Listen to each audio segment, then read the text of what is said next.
Eleanor Grayson didn't believe in ghosts, but the icy draft that snaked through the Dakota's lobby on that foggy November night in 1980 made her freeze mid-step, her breath fogging as the doorman's shadow stretched unnaturally across the polished marble floor.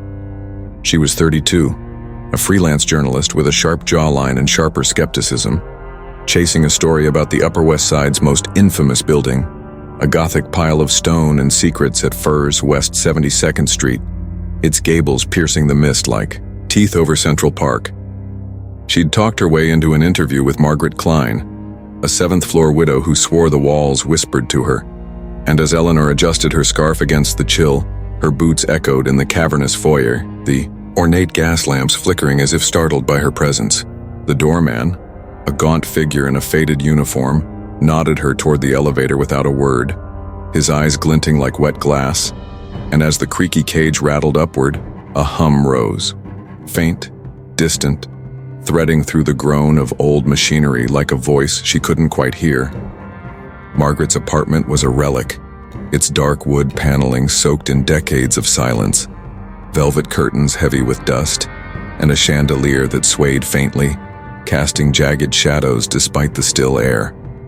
The widow greeted her with a trembling smile, her gray hair pinned into a tight bun, her hands frail as she poured tea from a chipped pot, the liquid steaming with a faint mildew tang that made Eleanor's nose wrinkle. "They never leave," Margaret said, her voice a rasp, her eyes darting to the corners as if tracking something unseen. Not him, not the others. Eleanor scribbled in her notebook, asking about the voices, and Margaret leaned closer, her breath sour as she whispered, "It's the one who stayed." He paces, mutters, scratches at the walls. She meant John Lennon, gunned down outside the Dakota's arched entrance just weeks before, his blood still a ghost on the sidewalk. But Margaret insisted it wasn't only him. Something older, darker, had claimed the building long before, a tenant no bullet could evict. Eleanor smirked, her pen pausing, but the hum grew louder, a drone that buzzed in her teeth and the room tilted, shadows pooling like ink in the crevices. Margaret's tale spun out over hours, footsteps echoing in empty corridors, doors slamming, shut on windless nights, and a figure in a long gray coat glimpsed through the courtyard windows, always vanishing when anyone dared to look twice. Eleanor's skepticism frayed as the widow recounted nights spent listening to the walls, her thin fingers tracing invisible patterns in the air, her voice dropping to a shiver as she described the coat, worn, tattered, moving on its own in the basement where no tenant went. By midnight, Eleanor's notebook brimmed with quotes, her hands cramped, and Margaret pressed a key into her palm, cold, tarnished, its edges biting her skin. "Go down there," the widow urged, her eyes wide. "The basement, that's where he waits." Eleanor laughed, a brittle sound, but pocketed the key, its weight tugging at her coat as she left, the elevator jolting downward, the hum swelling, into a murmur that followed her past the empty lobby, where the doorman's chair sat abandoned, a cigarette still smoldering in the ashtray. She should have headed home to her cluttered walk-up in Hell's Kitchen, the story half-written in her head, but the key burned against her thigh, and the murmur, Eleanor, drew her to the basement stairs, a narrow descent behind a rusted gate she pried open with trembling hands. The air below was damp, sour with rot, the brick tunnels lit by flickering bulbs that buzzed like dying flies, casting shadows that twisted across the walls. Her flashlight shook as she navigated the labyrinth, pipes dripping overhead, the sound a steady plink that matched her racing pulse, and the murmur grew. Words now, overlapping, insistent, a chorus she couldn't decipher. The key fit a door. At the tunnel's end, its wood warped and blackened, the lock grinding as she turned it, and she stepped into a small, windowless room, the air so thick it clung to her lungs. Her light swept over a chair, a table coated in dust, and a coat rack where a long gray coat hung, its hem brushing the concrete, swaying faintly though no breeze touched it. Her stomach lurched, Margaret's words crashing back. "The one who stayed," and the murmurs sharpened into a voice, low and deliberate. "Eleanor, stay." She spun, the door still ajar, but the shadows stretched, curling like tendrils across the threshold, and her flashlight flickered, the beam stuttering as the coat shifted. a ripple subtle like something inside it breathed. She fumbled for her recorder, pressing record, but the device clicked dead. Its battery drained in an instant, and the coat slid off the rack, landing upright, its sleeves limp, yet rigid, the collar turning toward her like a faceless head. The hum roared now. "Stay. You're ours." And cold air rushed past, tugging at her scarf, her hair, her skin prickling as if brushed by unseen hands. She grabbed the key, meaning to lock it in, but it slipped, clattering to the floor, and the coat stepped forward, the concrete cracking. Under its weight, hollow eyes glinting in the folds of gray wool, unblinking, endless. Eleanor ran, her boots pounding the tunnel, the hum a cacophony. Eleanor, chasing her as the coat followed, its hem dragging, a scrape like bone on stone, its sleeves rising, reaching, brushing her neck with icy fingers. She stumbled, her shoulder slamming a pipe, and glanced back. The coat was closer, its fabric rippling, the eyes boring into her, a grin forming where a mouth shouldn't be. Her lungs burned as she climbed the stairs, bursting into the lobby, where the doorman stood again, his face blank, his uniform damp as if he'd been outside watching her shove past into the fog. The hum faded, but it lingered in her ears, a whisper that wouldn't die, and she locked herself in her apartment, the scarf still around her neck, now scratched with gray marks like fingerprints she couldn't scrub off. Sleep evaded her, the recorder playing static when she tested it, but beneath the hiss, a voice, "Come back, Eleanor," and clear and close as if spoken through the walls. She called Margaret the next day, but the line buzzed dead, and a neighbor said the widow had vanished, her apartment stripped bare, the chandelier gone, the lease canceled overnight. Eleanor burned the scarf in her sink, the flames licking up the wool, but the marks on her neck spread red and jagged, tracing lines down her chest, and the hum returned at dusk, soft but persistent, a rhythm that matched her pulse. She avoided the Dakota after that, but weeks later a janitor swept the basement, finding the key beside the coat rack, the gray coat swaying gently, waiting. A new tenant moved into Margaret's old unit, a young painter named Thomas, who woke one night to whispers through the walls, a hum he couldn't shake, and a shadow in his window that wore a coat too long for any man.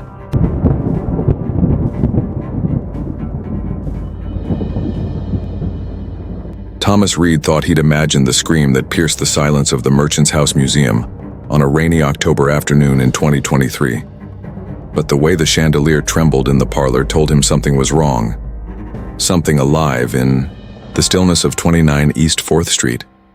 He was 41, a history professor at NYU with a wiry frame and a habit of tugging his beard when nervous, leading a small group of students through the preserved 19th century home in NoHo, its narrow halls creaking with every step. The Merchant's House, a red brick relic from 1832, stood like a forgotten tomb amid Manhattan's bustle, famous for its ghostly tales, doors opening on their own, footsteps on empty stairs, and the lingering presence of Gertrude Treadwell, who died there in 1933, alone at 93. Thomas adjusted his glasses, lecturing about the Treadwell's wealth, when the scream came again, high, sharp, from upstairs, and his students froze, their whispers swallowed by the groan of the old house, settling around them. He brushed it off as a prank, his voice steady as he guided them through the parlor, its wallpaper peeling like skin, the air thick with the scent of wax and decay from candles long extinguished. His student Clara, a sharp-eyed sophomore with a knack for photography, lingered by a glass case, her phone snapping shots of a lace shawl draped over a mannequin, its ivory threads yellowed with age. "Professor, did you hear that?" she asked, her voice trembling. And Thomas nodded, though he lied when he said it was just the wind rattling the shutters. Outside, the rain fell straight, no breeze to stir it. The group moved to the dining room, its table set with cracked china as if expecting guests, and the scream morphed into a sob, soft but insistent, drifting down from the 3rd floor where Gertrude's bedroom waited, locked to the public, but not, it seemed, to whatever lingered there. Thomas had visited the house dozens of times, drawn to its history, the Treadwells' rise as merchants, their slow decline into isolation, but today felt different, the air heavier, the shadows deeper, pooling in corners like spilled ink. He led the students up the creaking staircase, each step groaning under their weight. The sob growing clearer, a woman's voice weeping words he couldn't catch. At the second-floor landing, a mirror reflected their pale faces, and Clara gasped, pointing behind them a flicker of white, a shape too vague to name gone when they turned. "It's her," a student muttered, meaning Gertrude, and Thomas forced a laugh, his beard twitching as he tugged it, but his pulse quickened, the sob now a whisper threading through the walls. "Thomas, stay." His name, unmistakable, chilling, his spine. They reached the third floor, the locked bedroom door looming at the hall's end, its brass knob dulled with age, and the whisper grew, "Stay. You're mine." A voice that wasn't Gertrude's, older, hungrier, curling around, his thoughts like smoke. Clara clutched her phone, her knuckles white, and Thomas noticed the shawl wasn't in its case downstairs. It hung over the banister now, swaying faintly, its lace catching the dim light from a sconce that flickered without power. He stepped closer, the fabric cool under his fingers and the whisper sharpened, a hiss that made his students huddle together, their breath fogging in the sudden cold. "We should go," Clara said, but Thomas shook his head, curiosity, or something else rooting him there, the shawl's thread snagging his skin as he pulled away, leaving faint red marks on his hand. He sent the students downstairs, promising to follow, but lingered by the bedroom door, the key dangling from a chain around his neck, a replica he'd bought from the museum shop years ago, never meant to work. The whisper urged him, "Open it, stay." And against his better judgment, he tried the key, the lock clicking open with a sound like breaking bone, the door swinging inward to reveal a room frozen in time, a four-poster bed, its canopy sagging, a vanity mirror cracked down the middle, and the shawl impossibly draped over the chair. Though he'd left it on the banister, the sob stopped, replaced by silence so thick it pressed against his ears, and the air shifted, a shadow moving in the mirror. Not his reflection, but a figure in white, tall and thin, its face obscured, its hands reaching through the glass as the whisper roared, "You're mine." Thomas stumbled back, the key falling, clattering on the hardwood, and the shawl slid off the chair, coiling around his ankle like a snake, its lace tightening, cutting into his skin as the figure stepped free of the mirror, its form shimmering, its eyes hollow sockets glinting in the dark. He yanked at the shawl, tearing it loose, and ran, the stairs buckling under him, the whisper chasing, "Thomas, stay." As the figure followed, its white dress dragging, a rustle like dead leaves, across the floor. He burst into the parlor where his students waited, their faces pale, Clara clutching her phone, its screen black despite the full battery, and the shawl was there, draped over the mannequin again, pristine, waiting. The figure loomed at the staircase, its head tilting, and Thomas shoved the group out the front door into the rain, the whisper fading but clinging to his mind like damp rot. He didn't sleep that night, holed up in his Greenwich Village apartment, the red marks on his ankle spreading up his leg, thin and jagged like lace patterns etched into his flesh. Clara texted him photos from the tour, blurry shots of the shawl in one of the bedroom door, a white shape in the frame she swore she hadn't seen. The museum called the next day, asking about the key, now missing from the bedroom, and a docent reported the shawl moved again, found on Gertrude's bed, though no one had touched it. Thomas burned the photos, the flames licking up the paper, but the marks grew, and the whisper returned at dusk, soft and patient. "Thomas, come back." A week later, a new tour group entered the merchant's house, and a student named James paused by the shawl, hearing his name in the silence, the lace swaying as if beckoning him closer.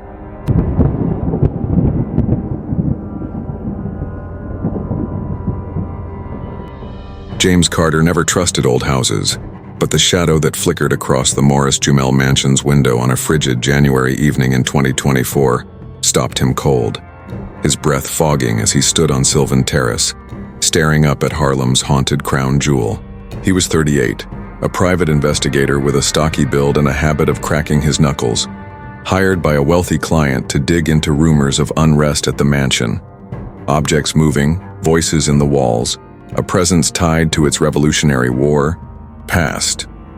The Morris Jumel Mansion, perched at 65 Jumel Terrace, loomed over Washington Heights, its white facade peeling like a skull in the moonlight, infamous for Eliza Jumel's ghost and older unnamed things that lingered in its Georgian halls. James adjusted his coat, the wind biting through his gloves, and climbed the steps. The warped front door creaking open before he could knock, a gust of stale air rushing out like a sigh. Inside, the mansion was a mausoleum, polished floors, reflecting candlelight, portraits of stern faces staring down, and a grandfather clock ticking too slow, its pendulum swaying as if reluctant to move. His client, a developer named Richard Klein, wanted proof of the hauntings to delay renovations, and James swept his flashlight across the foyer, its beam catching dust motes that danced like tiny eyes in the dark.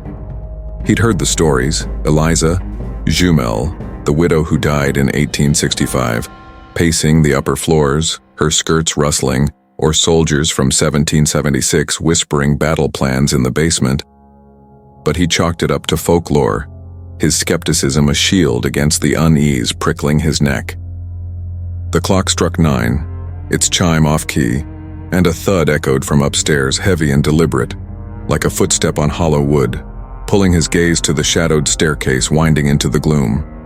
He climbed, each step groaning under his weight, the air growing colder, thicker, the scent of old tobacco and damp earth seeping from the walls. On the second floor, the master bedroom waited, its door ajar, and James pushed it open, the hinges squealing as his light swept over a canopy bed, its curtains frayed, a chipped vanity, and a rocking chair that swayed faintly, though no draft, stirred it. The thud came again, closer from the attic above, and he froze, his knuckles cracking as he clenched his fists, the beam catching a glint on the vanity, a tarnished pocket watch, its chain coiled like a snake, ticking despite its rusted face. He reached for it, the metal icy against his skin, and a whisper brushed his ear. James, low, guttural, vibrating through the floorboards, stopping the rocking chair dead. His phone buzzed.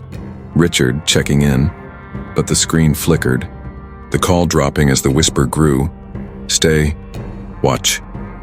A voice older than Eliza's, rougher, threading through the creak of the mansion's bones. James pocketed the watch, its ticking louder now, syncing with his pulse, and the air shifted, shadows pooling in the corners, stretching toward him like fingers. He headed for the attic stairs, narrow and steep, the thudding rhythmic step, pause, step, drawing him upward, his flashlight trembling as the whisper turned to a growl. You're mine. The attic door was locked, a heavy iron bolt rusted shut, but the watch burned in his pocket, and he pressed it against the lock, the metal groaning as it slid open, revealing a cavernous space of exposed beams and cobwebs. The air so cold his breath crystallized. His light caught a figure in the far corner, tall, hunched, draped in a tattered red coat, its back to him, swaying as if listening to the wind howling outside. James called out, his voice cracking, but the figure didn't turn, the thudding, stopping, silence pressing against his ears like water. The watch ticked faster, a frantic pulse, and the coat shifted, slowly, deliberately, revealing no body beneath, just fabric hanging limp, its sleeves rising as if lifted by unseen hands. The whisper roared, stay, see, and the coat spun, hollow eyes glinting in the folds, a jagged grin splitting the collar, the red wool rippling like blood as it stepped forward, the floorboards splintering under its weight. James stumbled back, the stairs behind him. But the coat lunged, its sleeves wrapping around his arms, cold and unyielding, pulling him toward the corner where it had stood. He fought, tearing at the fabric, but it tightened, threads burrowing into his wrists, red welts blooming where they pierced, the watch slipping free, clattering across the attic as the figure loomed closer, its eyes boring into him, endless, hungry. The air thickened, the whisper a chorus, James, mine, and he saw them, shadows in the beams, soldiers in faded uniforms, their faces blank, watching as the coat dragged him down, its weight crushing his chest. He clawed the floor, nails splintering, and kicked free, tumbling down the stairs, the coat sliding after him. A rustle like boots on gravel, its sleeves reaching as he hit the landing, scrambling to his feet. The mansion shook, windows rattling, and he ran, bursting onto Jumel Terrace, the watch left behind still ticking in the attic as the coat settled back into its corner, waiting. James didn't stop until he reached his Harlem apartment, locking the door. The welts on his wrist pulsing, spreading up his arms like a map of veins. His phone was dead, the screen cracked, but when he charged it, a photo he hadn't taken appeared. A blurry shot of the attic, the red coat upright, its eyes glinting, his own face reflected in them, twisted in terror. Richard called the next day, furious, saying the mansion was quiet now. The watch gone when he checked, but a tenant reported a thud at night, a whisper through the walls. James burned his coat, the flames devouring it, but the welts remained. And the ticking echoed in his ears, faint but relentless, calling him back. A month later, a new investigator named Eleanor visited the mansion, pausing at the attic door, hearing her name in the silence, the red coat swaying as if it knew her.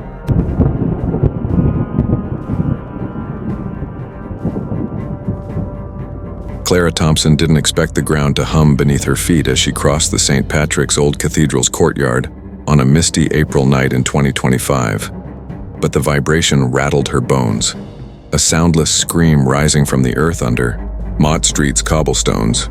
She was 29, a sound engineer with a wiry frame and a habit of chewing her lip, hired to record ambient noise for a documentary about Nolita's hidden past.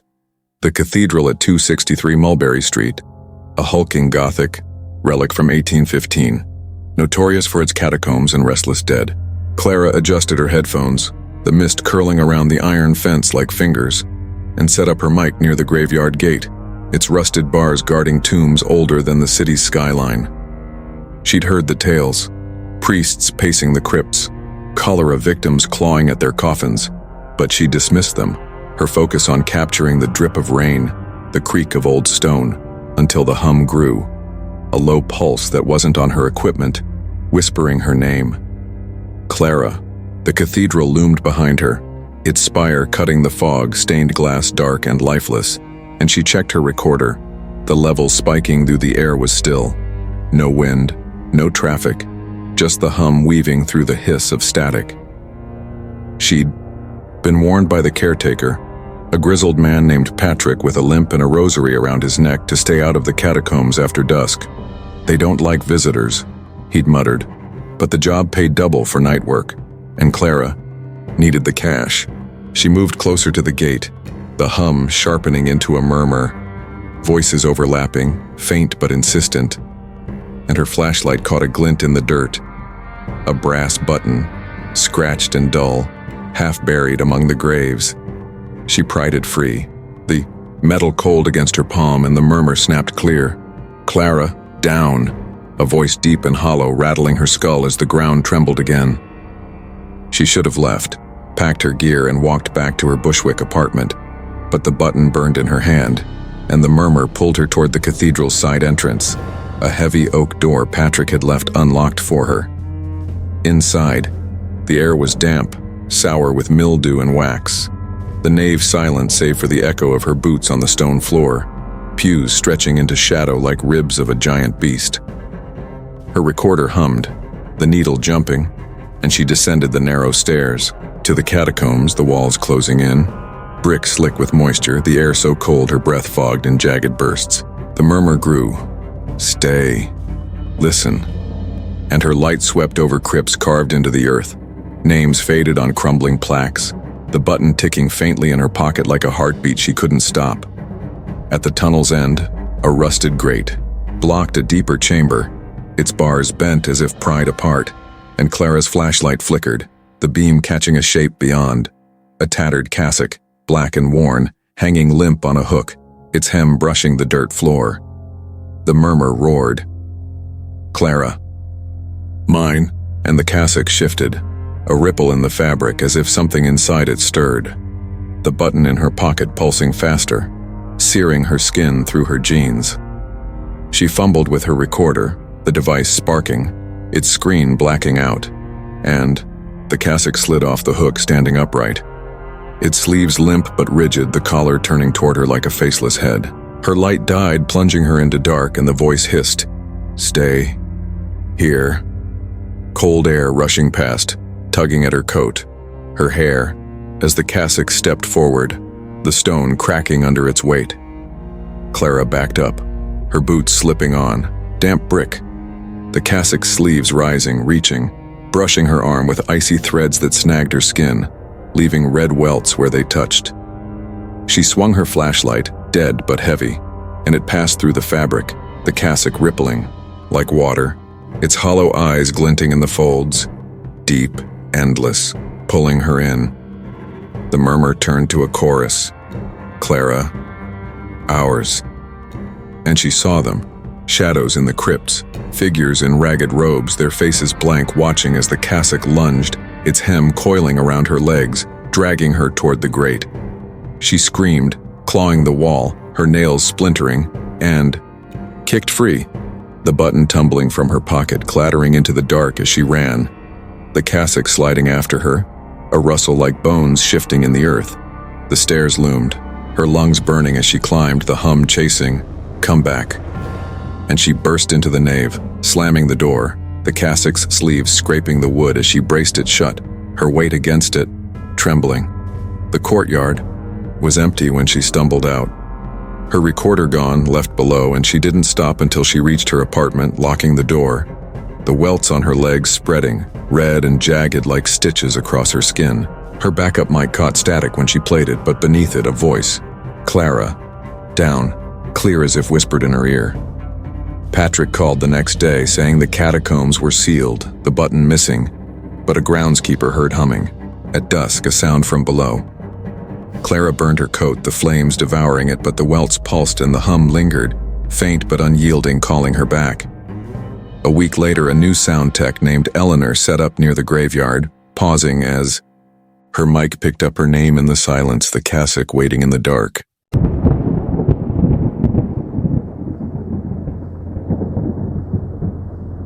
Eleanor Hayes didn't notice the blood pooling under her shoes as she stepped into the house of death on a sweltering July night in 2022.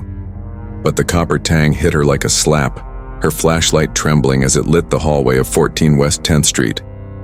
She was 35, a paranormal blogger with a lean frame and a habit of twisting her hair when anxious, drawn to Greenwich Village's most cursed brownstone. 22 documented deaths since 1856, including Mark Twain's ghost and a child's wail that echoed through its walls. The House of Death stood squat and unassuming, its red brick facade hiding a history of murder, suicide, and unexplained fires, and Eleanor had bribed a realtor for after-hours access, her camera slung over her shoulder. Chasing proof of the hauntings that kept tenants away, she wiped sweat from her brow, the air thick with humidity, and the door slammed shut behind her, the lock clicking without her touch. A whisper rising. Eleanor. The foyer was a time warp. Warped floorboards, peeling wallpaper, and a chandelier, swaying faintly, its crystals glinting like teeth in the dark. She'd read the stories. A lawyer beaten to death in 1937, a girl falling down the stairs in 1900, Twain pacing the parlor in his white suit. But she dismissed them as urban myths, her skepticism a thin armor against the unease curling in her gut. Her flashlight swept the hall, the beam catching a stain on the floor, dark, wet, spreading like ink. Though the house had been empty for months, she stepped back, her sneakers sticking, and the whisper grew. Stay. See. A voice soft but insistent, threading through the creak of the old wood, the air growing colder despite the summer heat outside. Her camera clicked. The shutter, loud in the silence, but the screen showed static, the stain pulsing in the frame like a living thing. She moved to the parlor, its furniture draped in dusty sheets, the fireplace cold and black, and the stain followed, seeping from the hall, pooling under a rocking chair that swayed on its own, rocking faster as she watched. Eleanor's hair, twisted in her fingers, her pulse racing, and she set up her audio recorder, the needle jumping though the room was still. No wind, no footsteps, just the whisper sharpening. Eleanor. Mine. And a thud from upstairs, heavy, deliberate, like something falling onto the floorboards above. She'd planned to stay an hour, but the house felt alive. The walls leaning in, and she climbed the stairs, each step groaning, the stain trailing her, dripping down the banister like blood from an unseen wound, the air so thick it pressed against her lungs. The second floor was darker, the windows boarded, and the thud came again. Closer, from a bedroom at the hall's end, its door cracked open, leaking a faint red glow. Eleanor's flashlight flickered, her breath fogging in the sudden chill, and she pushed the door wide, the hinges squealing as her light caught a bed, unmade, sheets tangled, and a crimson stain spreading across the mattress, wet and glistening. Though no source bled, the whisper roared, "Stay, you're mine." And the stain shifted, rising, forming a shape. Tall, vague, draped in a red shawl, its edges frayed, swaying as if caught in a breeze that wasn't there. Her camera died, the battery drained, and the shawl stepped forward, its fabric rippling, hollow eyes glinting in the folds, a mouth splitting open where none should be, whispering her name in a voice that clawed her mind. Eleanor stumbled back, her sneakers slipping on the stain, now pooling at her feet, and the shawl lunged, its hem coiling around her legs, cold and slick, tugging her toward the bed as the eyes bore into her, endless, pulling her in. She swung, her flashlight, the beam passing through the shawl rippling like liquid, and the whisper turned to a scream. Eleanor. Ours. The room shaking, the chandelier downstairs crashing as the stains spread up the walls, painting them red. She kicked free, the shawl tearing, and ran, the stairs buckling under her, the stain chasing. Come back. As the shawl slid after her, a rustle like wet cloth dragging across stone. She hit the foyer, the door stuck, and pounded it, the shawl's threads brushing her neck, leaving welts as she shoved through, tumbling onto 10th Street, the whisper fading but clinging to her ears like damp rot. She didn't stop until her Soho loft, locking the door, the welts on her legs burning, spreading up her thighs like a crimson map of veins. Her backup audio caught static, but beneath it, a voice, Eleanor. C, clear as if spoken beside. Her and her camera's last photo showed the shawl upright, its eyes glinting, her own reflection twisted in them. The realtor called the next day, furious, saying the house was sealed, the stain gone, but a neighbor heard thuds at night. A-oh, whisper through the walls. Eleanor burned her shoes, the flames devouring them, but the welts pulsed, and the stain lingered in her dreams, faint but unyielding, calling her back. A month later, a new blogger named Thomas toured the house, pausing as the floor hummed red under his feet, the shawl waiting in the shadows.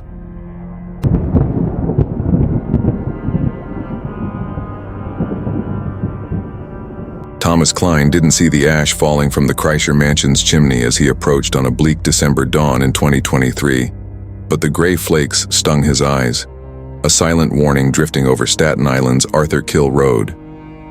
He was 44, a contractor with a broad frame and a habit of rubbing his neck when tense, hired to assess the crumbling Victorian at 4500 Arthur Kill Road for a demolition crew, the Kreischer Mansion, a relic from 1885, infamous for its murders and ghostly fires. The house towered over Charleston, its gabled roof sagging, brick walls blackened by soot, and tales of Balthazar Kreischer's descendants haunting its halls, their screams echoing from the attic where a mob hitman burned alive in 2008.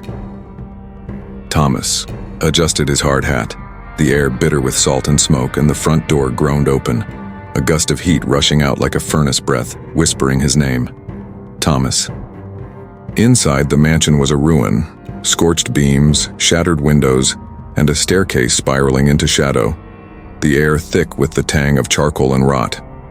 His client, a developer named Margaret Hayes, wanted it razed, but locals swore the house, fought back, tools vanishing, walls bleeding ash, a figure in a charred coat watching from the upper floors. Thomas swept his flashlight across the foyer, its beam catching a pile of ash on the floor, swirling as if stirred by an unseen hand, and he dismissed it, his skepticism a shield against the unease knotting his gut. The whisper grew. stay, burn. Soft but insistent, threading through the creak of the old wood, and a thud echoed from the attic, heavy, like a beam collapsing, pulling his gaze upward as the ash thickened, coating his boots. He climbed, the stairs buckling under his weight, the air hotter, drier, the scent of burnt cloth seeping from the walls, and his flashlight flickered, the beam stuttering as he reached the second floor, its hallway lined with cracked portraits, Kreischer, faces staring blankly, their eyes glinting in the dark. The thud came again, closer, rhythmic, and he followed it to a bedroom, its door hanging off its hinges, revealing a 4-poster bed charred black, a dresser split in half, and a coat rack where a singed gray coat hung, its hem smoldering, ash drifting from its sleeves. He stepped closer, the fabric warm under his fingers, and the whisper sharpened. "Thomas. Mine." A voice rough and crackling, vibrating through the floorboards, the coat trembling as if something inside it stirred. His phone buzzed. Margaret, checking in. But the screen blacked out, the battery dead, and the whisper roared, "Stay. You're mine." The air shifting, ash swirling into a shape, tall, vague, the coat rising upright, its sleeves limp but taut, the collar turning toward him like a faceless head. Thomas backed up, his boots crunching ash, and the coat stepped forward, the floorboards sizzling under its weight, hollow eyes glinting in the folds, a grin of embers splitting the fabric. His flashlight died, plunging him into dark, and the voice hissed, "Burn. Stay." Heat rushing past, searing his skin, the ash stinging his lungs as the coat lunged, its sleeves wrapping around his arms, scorching threads burrowing into his wrists, red welts blooming where they pierced. He fought, tearing at the fabric, but it tightened, the heat blistering his hands, and the coat dragged him toward the attic stairs, the thudding louder. Step, crash, step, as the eyes bored into him, endless, hungry. The whisper turned to a scream. "Thomas." Hours, and he saw them. Shadows in the hall, figures in burnt rags, their faces melted, watching as the coat pulled him upward, its weight crushing his chest. He clawed the banister, nails splintering, and kicked free, tumbling down the stairs, the coat sliding after him. A rustle like crackling fire, its sleeves reaching as he hit the landing, scrambling to his feet. The mansion shook, windows shattering, and he ran, bursting onto Arthur Kill Road. Ash raining around him, the coat settling back into the attic, smoldering, waiting. Thomas didn't stop until his St. George apartment, locking the door, the welts on his wrists pulsing, spreading up his arms like burn scars tracing veins. His phone charged later, a photo he hadn't taken appearing, a blurry shot of the attic, the gray coat upright, its eyes glinting, his reflection twisted in them, screaming. Margaret called the next day, furious, saying the mansion stood untouched. The coat gone when she checked, but a neighbor heard thuds at night, ash falling from the chimney. Thomas burned his gloves, the flames devouring them, but the welts burned and the whisper lingered, faint but relentless, calling him back. A month later, a new contractor named Clara toured the house, pausing as ash stung her eyes, the coat waiting in the shadows.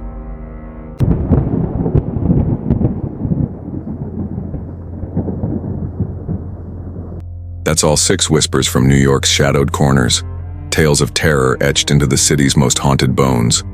But beware, these stories carry a curse, one that hums through the walls, watching you from the dark. To break it, subscribe to Mysteries Beyond Death now. Hit that button, smash the like, and ring the bell so you don't miss the next nightmare. Comment below. Which haunt would you flee first? Don't wait. The shadows are listening.